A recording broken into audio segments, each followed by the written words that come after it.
లక్ష్యం. కాబట్టి వచ్చినటువంటి మీరందరికీ నా ప్రత్యేకమైనటువంటి కృతజ్ఞతలు చెల్లిస్తున్నా.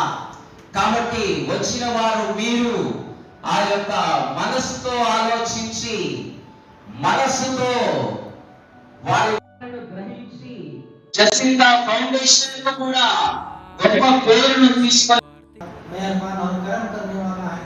हमारे विल्सन मेरे फ्रेंड जो बहुत अच्छा काम कर रहे हैं, ये बहुत अच्छी नीयत से हैं, सब सक्सेस होना है बोलकर मैं अल्लाह से दुआ करता हूँ आप सब लोग खैरियत से रहें और अच्छा मिलजुल कर रहें.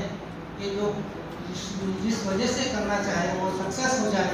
अल्लाह से मेरी यही दुआ है, आप सब मिलकर कोऑपरेट करके सक्सेस करो.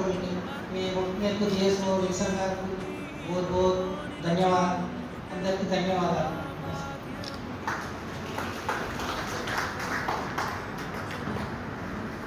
Thank you sir.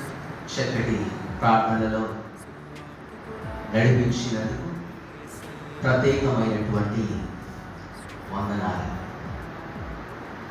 మరి ఈరోజు దివ్యాంగుల వివాహ పరిచర్య వేదిక లేదా స్వయంవర పరిచర్య వేదిక కార్యక్రమము వేడుకగా కన్నుల పండగగా జసింతా ఫౌండేషన్స్ గారి న్యాయకత్వములు, జసింతా ఫౌండేషన్స్ గారి అభివృద్ధి పథములో నడుస్తున్న చాలా ఆశేష జనవాహిని కలిగినటువంటి గొప్ప ప్రజాదరణ కలిగినటువంటి అభిమానము కలిగినటువంటి మరెంతగానో సేవా కార్యక్రమాలతో అభివృద్ధితో ముందుకు కొనసాగుతూ మరి ఈరోజు ముఖ్యముగా ఈ స్వయంవర వేదిక ముఖ్యముగా special people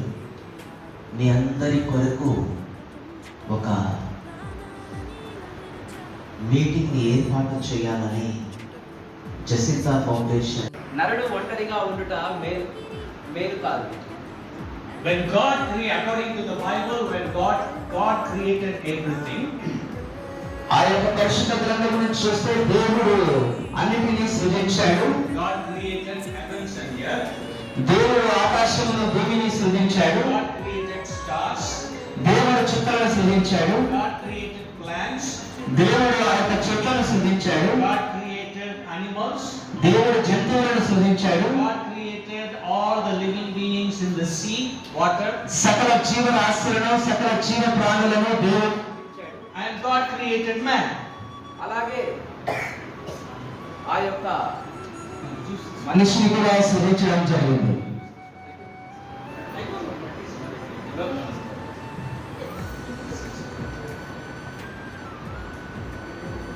And God gave authority to man and said, rule everything.